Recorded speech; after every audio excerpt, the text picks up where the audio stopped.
Hello बच्चों, कैसे हैं आप लोग।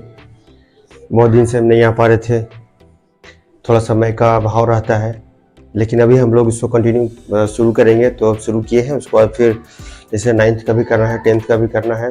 तो अभी देखिए हम लोग जो है 1.4 तक किए थे, हालांकि स्पीड हमारा बहुत स्लो है, उसको थोड़ा स्पीड को बढ़ाना होगा।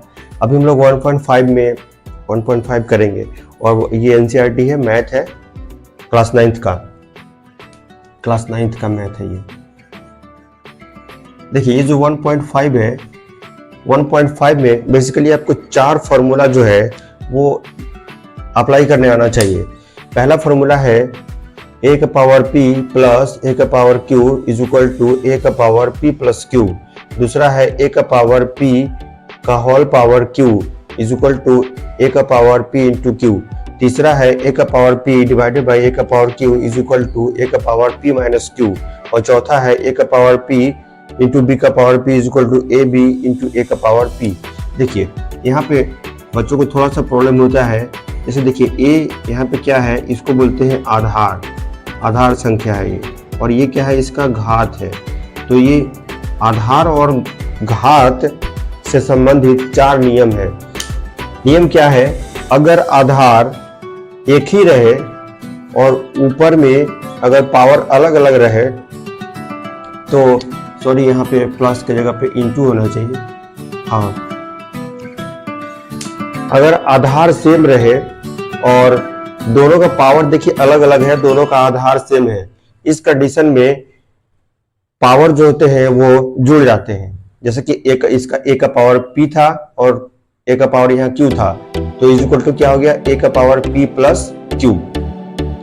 देखिए फिर समझिए, यहाँ पे दोनों संख्याओं का a का पावर p और a का पावर q, दोनों संख्याओं का आधार जो है वो एक ही है, मतलब कि a है। a कहने का मतलब कोई ये परिमेय संख्या है और वेरिएबल के रूप में दिया हुआ है। तो a का पावर p इंटू a का power q is equal to a का power p plus q। Formula है, एकदम रट जाइए। दूसरा फॉर्मूला ये है कि a का पावर p का होल पावर q अगर इस टाइप से रहे तो दोनों पावर आपस में गुना हो जाता है, a का power p into q। a का power p divided by a का पावर q। तो यहाँ पे देखिए दो संख्या है, दोनों का पावर अलग अलग है और दोनों दूसरे क्या है, ये भाग के रूप में है। तो जब भी इस टाइप से आपको मिले तो आप जो है ये दोनों का पावर को माइनस कर दीजिए, अब तो काम हो जाएगा। उसके बाद देखिए यहाँ पे देखने वाली बात ये है कि दो संख्या है, a का पावर p और b का पावर p। यहाँ पे देखने की बात ये है कि दोनों का पावर सेम ही है, p ही है, लेकिन आधार संख्या अलग अलग है। तो इस कंडीशन में आधार संख्या गुना हो जाता है और ऊपर पावर चला जाता है। देखिए ये बहुत अच्छी तरह समझ में आएगा आपको, और जब हम लोग इसका प्रॉब्लम करेंगे यहाँ पे, ये प्रॉब्लम शुरू में बच्चों के लिए बहुत थोड़ा सा टफ लगता है, लेकिन अगर आप ये फॉर्मूला लगाने सीख गए तो ये बहुत आसान हो जाता है। जैसे कि देखिए पहला का 1 जो है ये है 64 का पावर 1/2। और मजे की बात ये है कि यहाँ पे p/q जो है वो फ्रैक्शन के लिए भी लागू है, परिमेय संख्या के लिए भी लागू है। वो देखिए 64 का पावर 1/2 इज इक्वल टू 64 को हम लोग जो है थोड़ा सा सिंप्लीफाई करेंगे तो 8 का स्क्वायर लिख सकते हैं। अब देखिए ये जो यहाँ पे फॉर्मूला है 8 का स्क्वायर इंटू 1/2, ये देखिए ये घातांक के नियम 2 के अनुसार ये फिट बैठता है, a का पावर p इंटू होल का पावर q। यहाँ पे देखिए 8 का पावर 2 है और होल का पावर कितना है 1/2, तो ये क्या हो जाएगा, a का पावर p इंटू q। तो इसको सिंपली 8 का पावर 2 इंटू 1/2, ये 2 कट जाएगा, तो यहाँ पे क्या आंसर आ गया आपका 8 का पावर 1 यानी कि 8। दूसरा नंबर देखिए सवाल, दूसरा भी सेम टाइप का है, 32 का पावर 1/5। तो इसको वही कीजिए, 2 का पावर 5, सॉरी बच्चों लाइट कट गया था। देखिए 32 का पावर 1/5 इज इक्वल टू 2 का पावर 5, इसको लिख सकते हैं, का पावर में कितना हो गया 1.5 है ही। फिर यहाँ से वही चीज घातांक के दूसरे नियम के अनुसार ही 2 का पावर 5 गुना 1 का पावर 5, इसको अलग कर लेते हैं ताकि कोई कंफ्यूजन नहीं हो। 5 कट जाएगा, यहाँ भी क्या आंसर है आपका 2। 3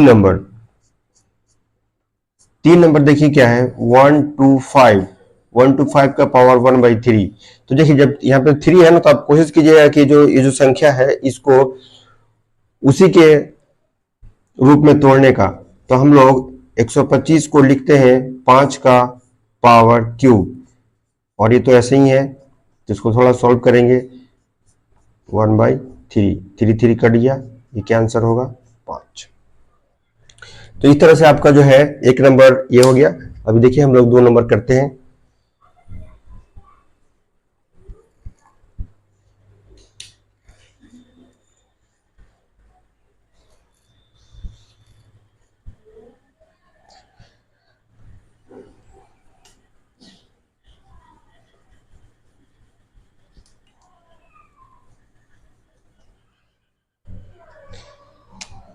देखिए 2 नंबर, 2 का पावर 2 का 1, ये भी सेम टाइप का है।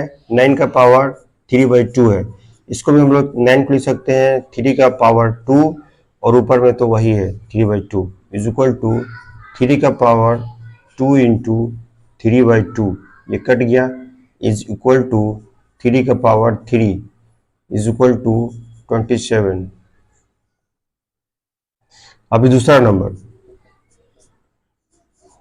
32 का पावर 2/5 इज इक्वल टू 2 का पावर 5, हम लोग पीछे देख चुके थे।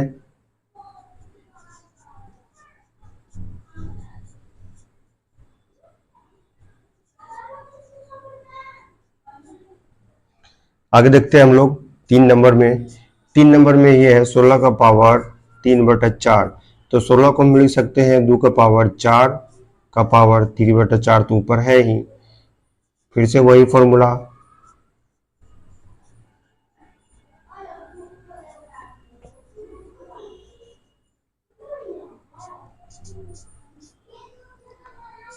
एक सवाल जो है यहाँ पे थोड़ा सा ये अलग फॉर्मूला है। देखिए किसी भी संख्या का अगर पावर माइनस है तो उसको 1 बटा में लिख देते हैं, तो पावर जो है वो पॉजिटिव हो जाता है, यानी कि 1 to 5 का पावर 1/3 इज इक्वल टू 1 का पावर 5 का क्यूब का पावर 1/3। ठीक है, तो 1 डिवाइडेड बाई 5 का 3 इंटू 1/3, ये 3 3 कट गया, इज इक्वल टू 1/5। तो ये पहला और दूसरा लगभग सेम टाइप का ही था। पहला वाला में पावर सभी जो है वो पूर्णांक में थे, यहाँ पे फ्रैक्शन में है। एक लास्ट बच गया 3 नंबर, उसको हम लोग देखते हैं।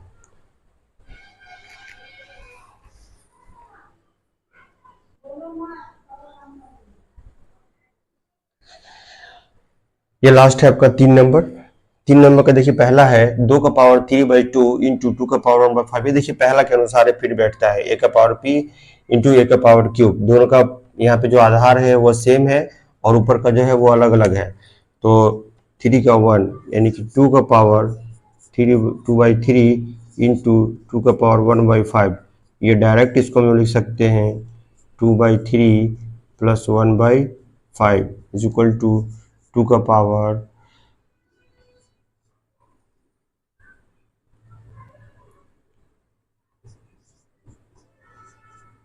इसका एलसीएम ले लिए 5 और 3 का, तो 15 हो गया। ठीक है, ये फिर ये 5 बार में जाएगा 3 से, तो जो जाता है उससे ऊपर से गुना होता है, 5 गुना 10 हो गया, और 5 से 3 बार में जाएगा 1 से गुना हो जाएगा, तो 13 हो जाएगा। ठीक है, तो ये हो जाएगा आपको 2 का पावर 13/15। सेकेंड नंबर है देखिए 1 का पावर क्यू का पावर 7। देखिए ये होल पावर 7 दोनों में, ऊपर नीचे दोनों का पावर 7 होगा, तो ऊपर में तो 1 है, 1 का पावर 7 तो 1 ही हो जाएगा, बटा 3 का पावर 3 ऐसे लिख सकते हैं हम लोग, is equal to 1 divided by 3 का power 3 into 7 is equal to 1 divided by 3 का पावर 21। तीसरा नंबर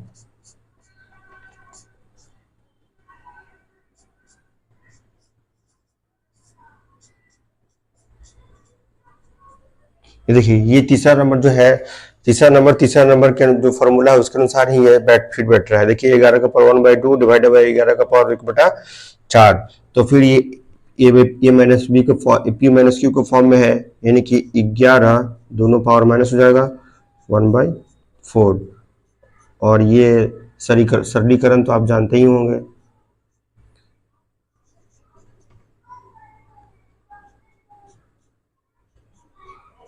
ठीक है, 1 2 3 हो गया आपका। और बच गया लास्ट आपका, कि लास्ट भी उसी टाइप का है, सिंपल है। इसको मिटा देते हैं।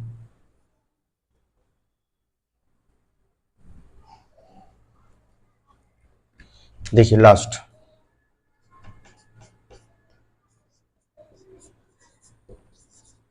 जो है अंतिम बोला है, अंतिम फॉर्मूला के अनुसार फिर बैठ रहा है। ए का पावर पी इंटू बी का पावर पी। देखिए दोनों का पावर सेम है, लेकिन जो बेस है वो अलग अलग है। तो ये क्या हो जाएगा फॉर्मूला के अनुसार, 7 गुना 8 का पावर 1/2, यानी कि 56 का पावर 1/2। यही हो गया आंसर।